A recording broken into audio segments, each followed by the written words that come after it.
Assalamualaikum warahmatullahi wabarakatuh. Baiklah, kami kelompok 2 akan mempresentasikan tugas APS akhir kami. Yang pertama akan dibacakan oleh Muhammad Hadi. Kepada Hadi dipersilakan. Terima kasih kepada Salmalia. Yang pertama itu bab 1 bagian umum. Pada poin A adalah latar belakang sel-sel boba cisti. Boba atau bubble merupakan kata siang dalam bahasa Mandarin. Boba terbuat dari tepung tapioka alias singkong. Pada zaman dahulu, para imigran Tiongkok yang datang ke Taiwan mendirikan kedai teh yang mencoba menyajikan teh dingin dengan memasukkan bola-bola tapioka ke dalam minuman. Awal mula boba ini berasal dari gerai de Chun Sui Tang, Taichung, Taiwan. Sang pendiri gerai tersebut itu Liu Hanqi. Beliau menjual teh oolong yang berkualitas. Namun pada suatu hari, Liu Hanqi ingin mengubah cara menikmati sajian teh. Kemudian, beliau bereksperimen pada produk milk tea tradisionalnya dengan memasukkan ke dalam gelas pengocok beserta es di dalamnya. Nah, pada saat ini sudah terdapat banyak gerai toko minuman boba yang menjual berbagai macam varian, termasuk The Boba Time Indonesia. Boba Time menjual minuman boba yang khas dengan tekstur boba yang sangat kenyal dan lembut, yang sudah memiliki lebih dari 25 varian rasa yang beragam. Ada 5 jenis boba yang paling standar untuk memandumu dalam memutuskan bubble tea. Yang pertama itu black boba, yang kedua clear boba, yang ketiga flavored tapioca boba, yang keempat popping boba. Selanjutnya itu identitas pemilik sel-sel boba cisti. Nama usahanya itu sel-sel boba cisti yang dijalankan oleh Widya. Alamat usaha ini beralamat di Hoki Store, Swalayan Bukit Tinggi. Usaha ini didirikan pada tahun 2020.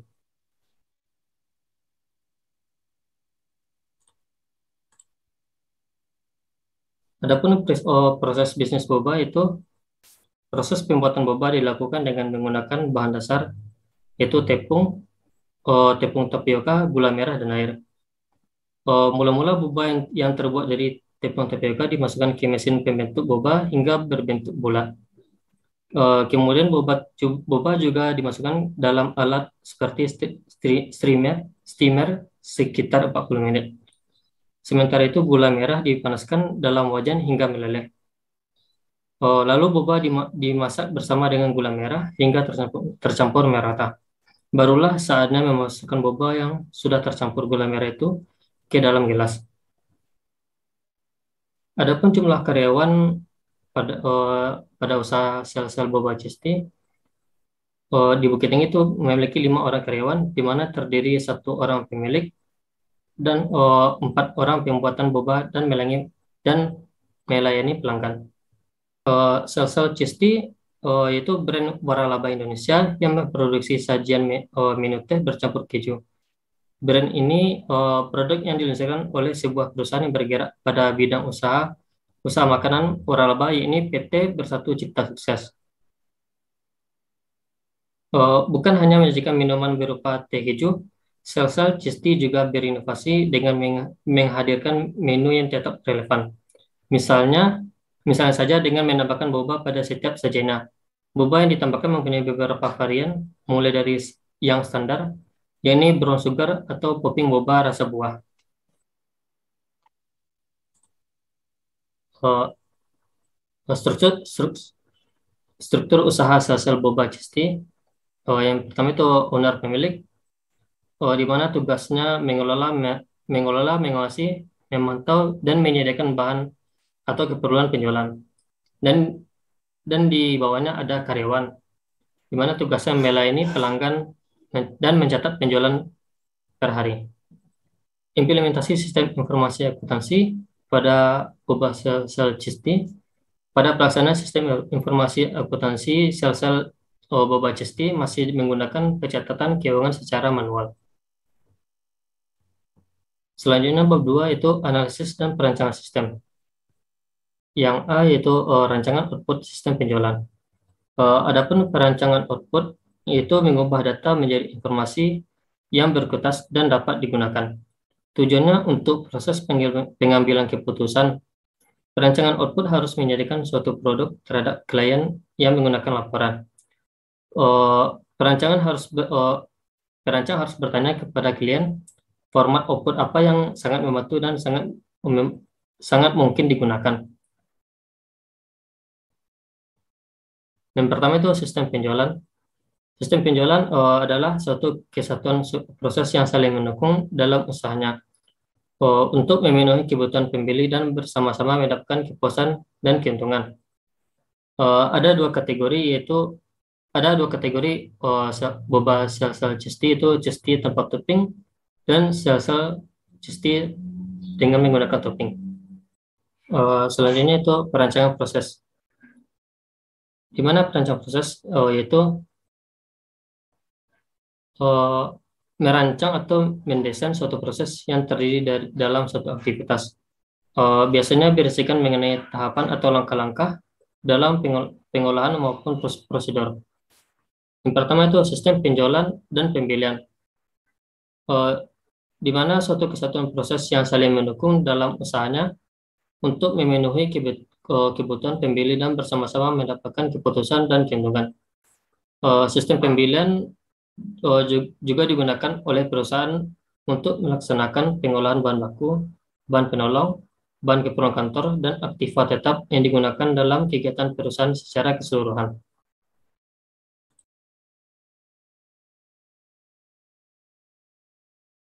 Selanjutnya itu perancangan sistem penggajian.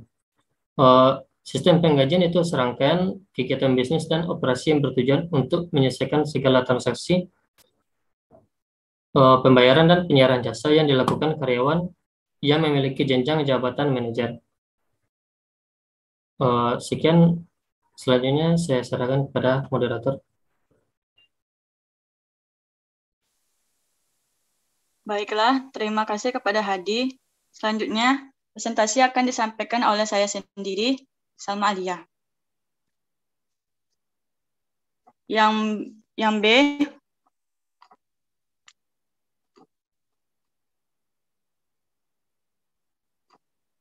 perancangan proses atau data flow diagram dan data diktionary. Yang pertama itu saya akan menjelaskan sistem penjualannya. Yang ini adalah diagram konteks data dalam sistem penjualan. Yang kedua, diagram konten data dalam sistem penjualan Kamsia Boba Bukit Tinggi. Pertama, anggota menginput formulir dan catatan formulir itu akan disampaikan, akan membentuk bukti peminjaman, dan selanjutnya peminjaman itu dikembalikan lagi kepada anggota. Yang ketiga, diagram sistem penjualan Kamsia.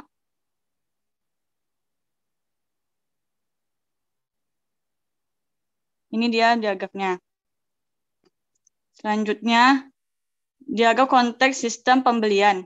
Baiklah, yang diagram konteks sistem pembeliannya seperti ini.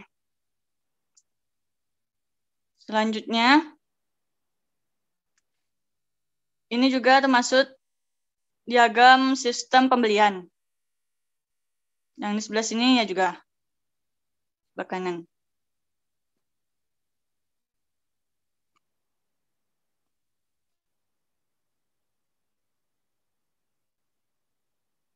Baiklah, kita masuk di diagram konteks sistem penggajian.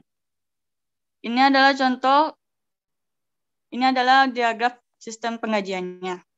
Dan ini, sebelah kanannya ini adalah data posisi karyawannya.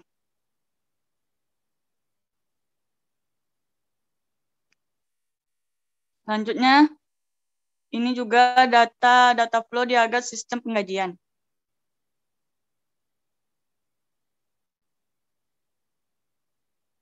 Baiklah, itu saja presentasi yang saya sampaikan. Selanjutnya akan disampaikan oleh Afifah. Kepada Afifah dipersilakan. Terima kasih, moderator.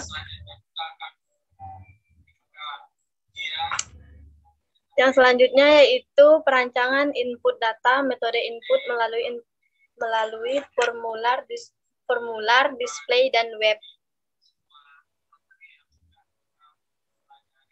Perancangan input data ini merupakan awal dimulainya proses informasi. Bahan mentah dari informasi adalah data yang terjadi dari transaksi-transaksi. Lalu, jika dokumen dasar tidak didesain dengan baik, kemungkinan input yang tercatat dapat salah, bahkan kurang atau berlebihan.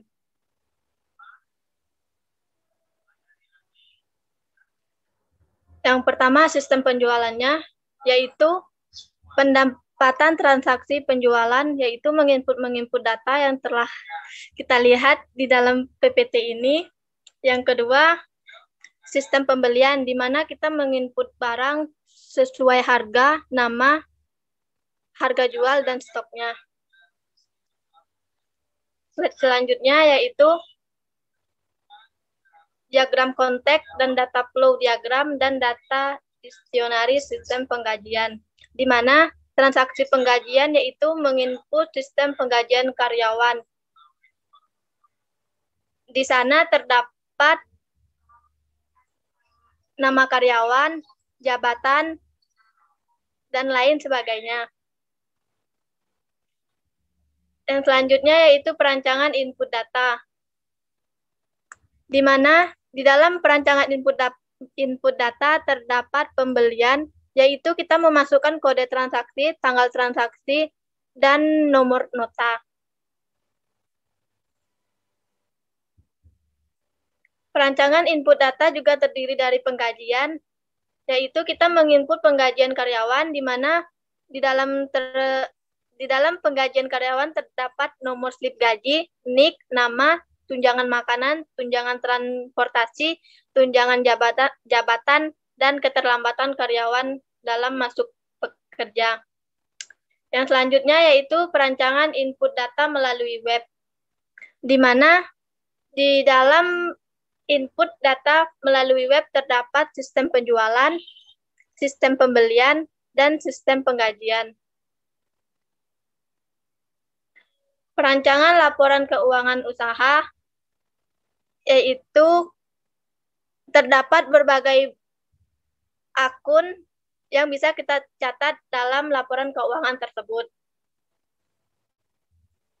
Perancangan database yaitu perancangan file dan tabel. Yang kedua, perancangan port. Yang ketiga, perancangan database relationship. Yang selanjutnya, perancangan report. Dan terakhir, perancangan switchboard. Saya kembalikan kepada moderator.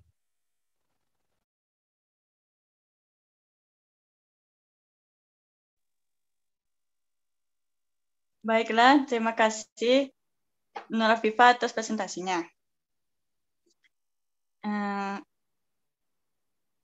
Kami akan menutup dari presentasi kami. Kesimpulannya yaitu yang dilaksanakan mengenai pengaruh strategi, produk, dan promosi penjualan terhadap keputusan pembeli Kamisa Boba Bukit Tinggi dapat disimpulkan sebagai berikut. Yang pertama, pelaksanaan strategi produk Boba Bukit Tinggi sudah baik, di mana indikator paling tinggi adalah ciri-ciri produk dan indikator paling rendah adalah rancangan produk. Yang kedua, pelaksanaan strategi promosi penjualan Kamisa Boba Bukit Tinggi sudah baik, di mana indikator paling tinggi adalah kupon dan indikator paling rendah adalah potongan harga. Yang ketiga, pelaksanaan keputusan pembelian produk ini sudah baik, di mana indikator paling tinggi adalah metode pembayaran dan indikator paling rendah adalah jumlah pembelian. Yang keempat, terdapat pengaruh yang signifikan antara strategi produk terhadap keputusan pembelian. Yang kelima, terdapat pengaruh yang signifikan antara strategi promosi penjualan terhadap keputusan pembeli.